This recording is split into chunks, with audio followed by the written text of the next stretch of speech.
Assalamualaikum warahmatullahi wabarakatuh.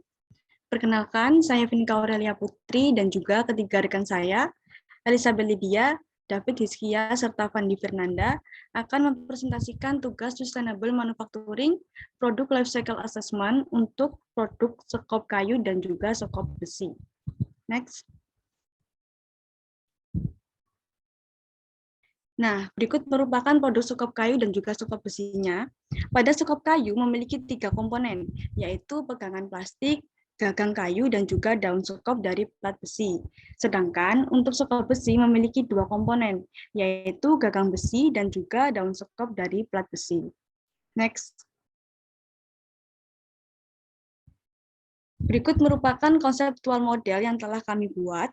Untuk raw material terdapat 3 jenis bahan, yaitu besi, kayu, dan juga plastik.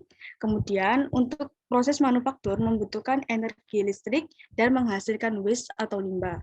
Kemudian untuk delivery proses menggunakan armada kapal dan juga truk dengan 2 rute distribusi yang berbeda. Kemudian melakukan analisis penggunaan sekop serta pembuangan.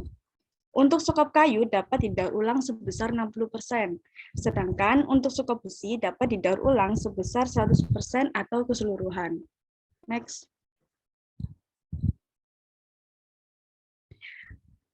Adapun tujuan dari analisis tersebut adalah untuk mengidentifikasi dan menghitung konsumsi energi pada sekop kayu dan juga besi. Kemudian yang kedua, mengidentifikasi dan menghitung rute armada pengiriman yang paling ramah lingkungan. Dan terakhir, menentukan jenis sekop dan rute pengiriman mana yang lebih ramah lingkungan. Untuk analisis sistem produknya dimulai dari dampak raw material terhadap lingkungan sampai dengan penggunaan sekop oleh customer. Next.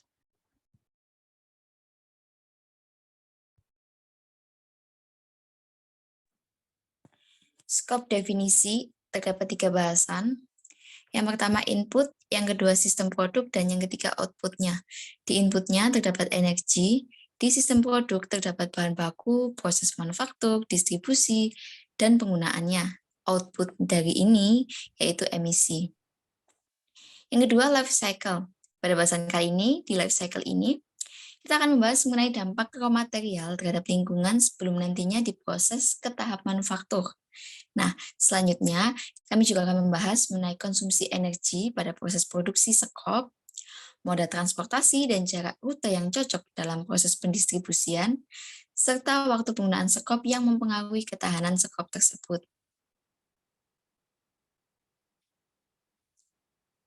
Next. Asumsi yang pertama, yaitu proses produksi dilakukan di CV Nizam Jaya Abadi terletak di Sidoarjo. Lalu dari manufaktur atau perusahaan tersebut nantinya didistribusikan ke warehouse dengan menggunakan kapal dan juga truk, dan warehouse-nya diasumsikan di Kalimantan Selatan.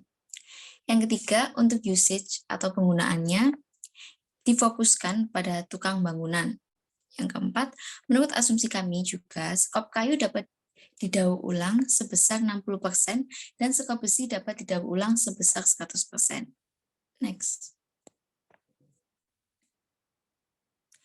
Nah, berikut merupakan proses pendistribusian.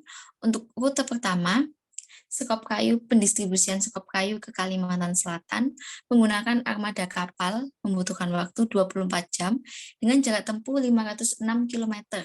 Selanjutnya, proses pendistribusian dari pelabuhan ke warehouse menggunakan armada truk dengan waktu 15 jam dan jarak tempuh 591 km. Next. Untuk rute yang kedua, proses pendistribusian sekop kayu ke Kalimantan Selatan menggunakan armada kapal membutuhkan waktu 24 jam dengan jarak tempuh yang sama, yaitu 500 km, dan proses pendistribusian dari pelabuhan ke warehouse membutuhkan waktu 13 jam dengan jarak tempuh 459 km. Next.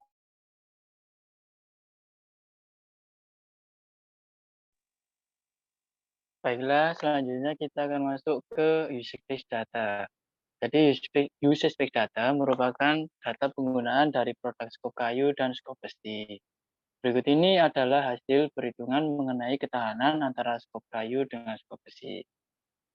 Untuk skop kayu, eh, dalam memindahkan satu truk pasir membutuhkan 1.195 kali penyekropan.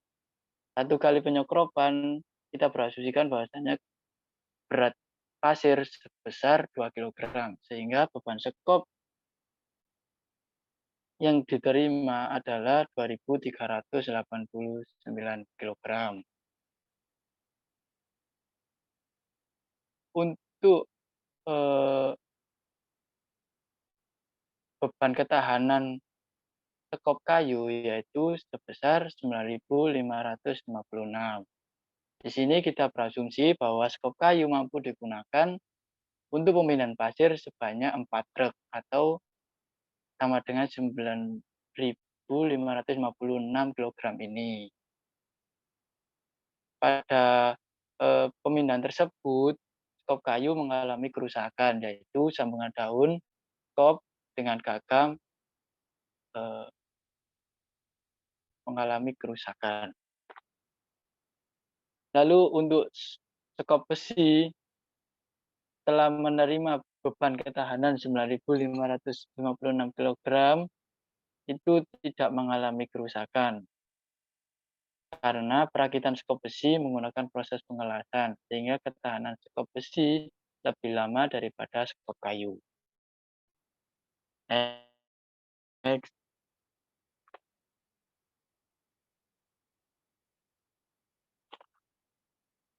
Selanjutnya adalah manufacturing base data. Jadi manufacturing base data ini merupakan jumlah kebutuhan energi pada mesin yang digunakan dalam proses pembuatan skop kayu dan skop besi. Bisa dilihat di tabel berikut ini bahwasanya untuk proses pembuatan skop kayu itu terdapat mesin injection molding, mesin potong, mesin press, dan sepregan.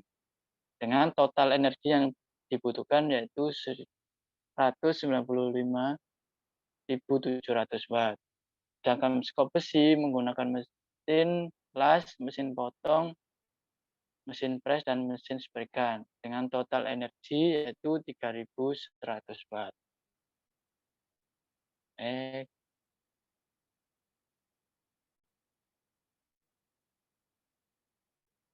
Selanjutnya adalah impact assessment raw material skop kayu. Diketahui bahwasannya bahan raw material untuk pembuatan skop kayu itu ada 3, yaitu dari kayu, besi, dan plastik. Setelah itu dimasukkan ke dalam software Sysma Pro sehingga didapatkan hasil seperti berikut ini.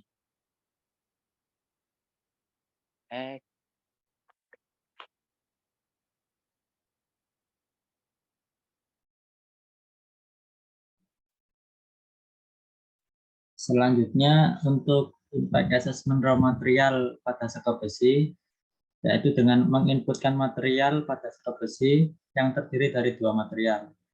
Yang pertama yaitu steel plate dan yang kedua yaitu steel hot roller coil.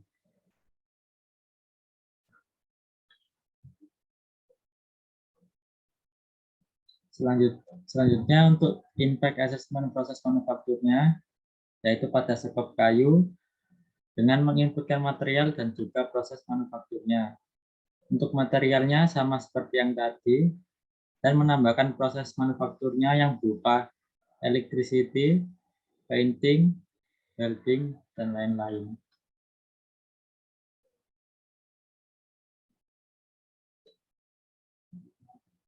Untuk impact assessment proses manufaktur pada skop besi juga sama, yaitu menginputkan material dan juga prosesnya. Untuk materialnya sama seperti yang tadi juga, serta menambahkan electricity, painting, dan lain-lain.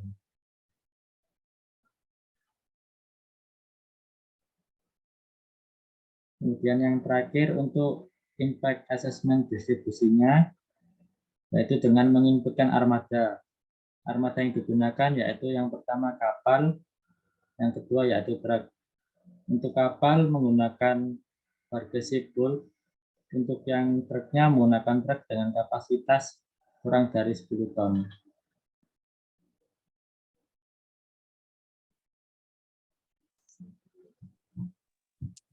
Berdasarkan perhitungan dan analisis LCA, diperoleh 4 poin kesimpulan. Yang pertama, skop kayu menghasilkan 0,054 PT Global Warming Human Health, sedangkan skop besi menghasilkan 0,196 PT Human Health. Pun sama dengan proses manufaktur, nilai human health skop kayu jauh lebih tinggi daripada skop besi. Untuk poin ketiga, rute kedua, proses pendistribusian jauh lebih pendek daripada rute yang pertama. Untuk poin yang keempat, penggunaan skop besi memiliki umur yang lebih panjang dibandingkan skop kayu. Hal ini dikarenakan perakitan skop besi menggunakan proses las, sedangkan skop kayu menggunakan paku. Sehingga dalam hal ini rekomendasi dari kelompok kami yaitu produk skop kayu jauh lebih ramah terhadap lingkungan dibandingkan skop besi dengan rute distribusi pengiriman yang kedua. Next.